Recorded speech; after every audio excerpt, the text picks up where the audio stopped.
Chicago not only sits atop their division, but also atop the conference. They lead the league in takeaways and turnover margin. The defense has the second best third down conversion rate in the NFC.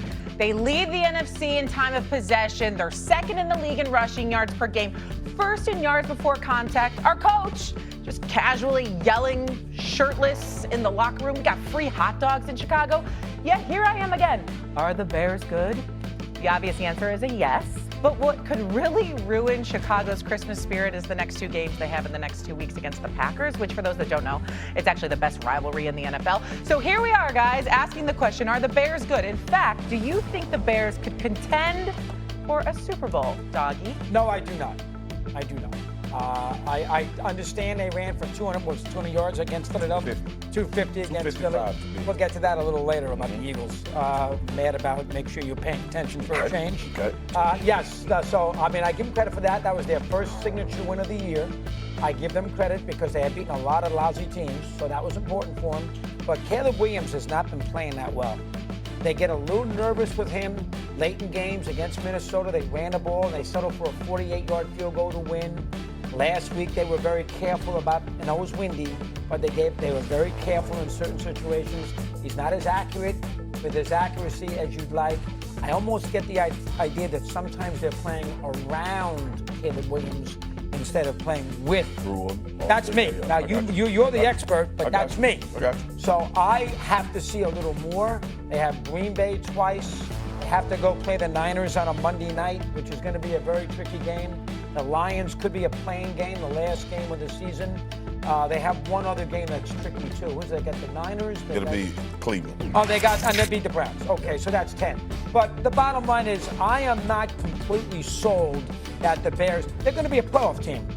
But I'm not completely sold that they're a championship-worthy team in that conference. I spoke with Ben Johnson for a while yesterday. I had him on my little podcast, the Schrager Hour. Stephen, I'm sure you're listening. Little is the key word, but you very little. Grassroots, that's it. We have NFL. What are you looking at me that way for? You say the same thing. No, I don't. No, I don't. Somewhere, guys. I have class. He's That just was gone now. the little It ain't little. He's talking to my head coach on his podcast, okay? Hey, he ain't doing any other shows. I'll tell you that. That's what I'm saying. Ben Johnson came on. That's his own people on Oh, Mad it's fine. I've seen his guest list. It's not exactly stellar. That's fine. You're right about that. It's like who never comes on. I call him. Swag, I'll be there. Never shows up. 3 o'clock Thursday. Where the hell are you, for crying out loud? You're making. Oh, that's it. Thank you. I'm busy. And Ben's point is this. Hey, we know we haven't won that game that everyone's going to believe in. We know that there's going to be doubt. We don't care. We don't care because we're running the ball down teams' throats. And the little ingredient to this team that I didn't value enough is what they did in the offseason with the veteran acquisition. So in every room in that building, every position room, you've got someone who's either won a Super Bowl or has done a lot of things in this league. So they brought in Joe Thuney, who has won Super Bowls with the Patriots and the Chiefs. He's going to help that young offensive line. They brought in Case Keenum, who is going to help Caleb Williams. And oh yeah, on the defensive side, Grady Jarrett, who is basically Walter Payton Man of the Year nominee every year in Atlanta for a decade, played in that 28-3 game, had 5 sacks in that game. He is on that defensive line. So they do have those veteran voices. So where they get on a Friday against the Eagles in Philly, they're not looking at the bright lights. Oh, there's Jason Kelsey in the parking lot. Oh my God, they don't do that. They come in there, they're ready to play, and they are ready for anything. He's 3-0 in Lambeau when he was with Detroit. That's Ben Johnson. They're not going into Lambeau and shaking over Michael Parsons. They believe they can do it. And yes, Caleb's not going to throw for 400 yards. That's not their offense. Right. They run the ball with these two running backs. I just need you to do me a favor. I don't give a damn about what they feel. Give a damn about what they do. Stop saying that. You say that a lot when you say about this. They really believe. Okay. Fair enough. You know why? Because there's a whole bunch of people that believe, and then they get on the field and they get their ass kicked, okay? Do you think the defense believes in themselves? Sure. But right now they're ranked 27th defensively, 25th in scoring defense, 28th in rushing defense, 26th in red zone defense. You think they believe in themselves? I'm sure they do. I'm sure they'll go out and tell you, we believe, we really, really believe. We think we can do it. But that's not good. That's not good enough right now. I'm a fan of Caleb Williams. I think he's got an upside. Under pressure, he's only complete 37% of his passes. We understand that. He's got some improvement to do or whatever, right?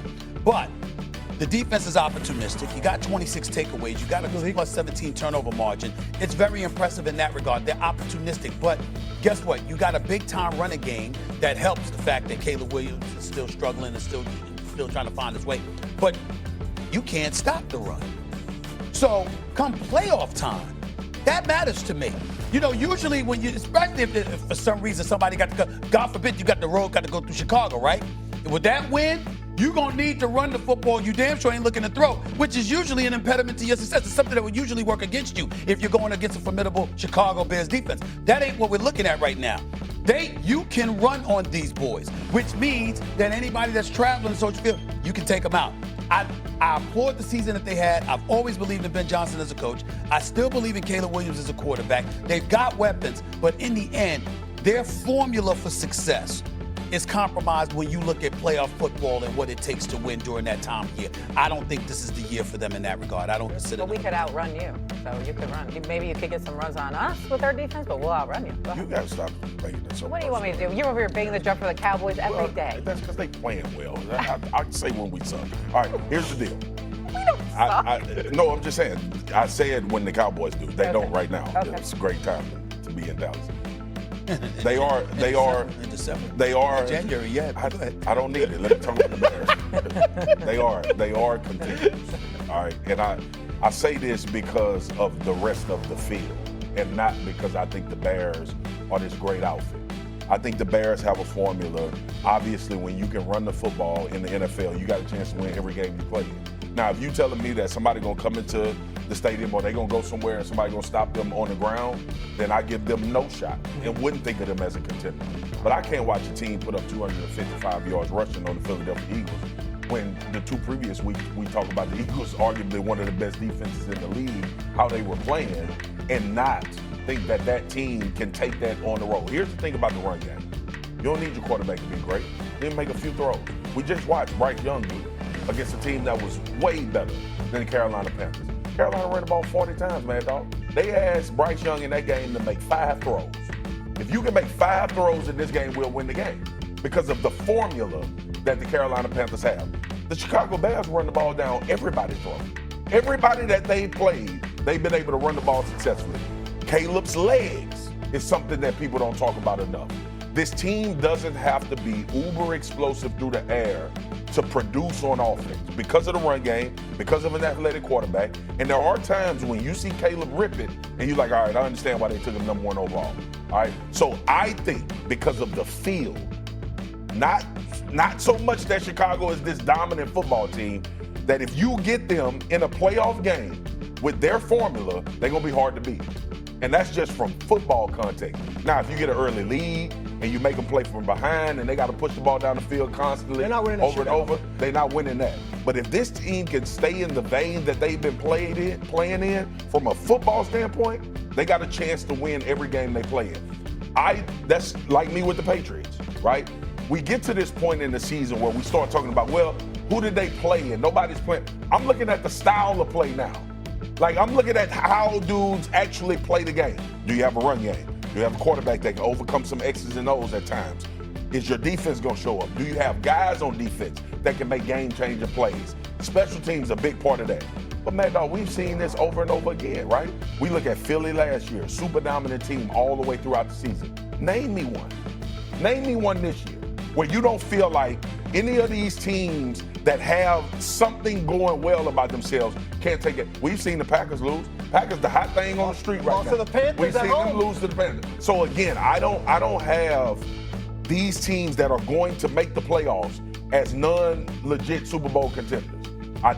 If you get in the playoffs this year in the NFL, you got a chance to win a Super Bowl. There is not a dominant team. This is not one of them years. Last year, we all knew Philly and Kansas City was going to Super Bowl.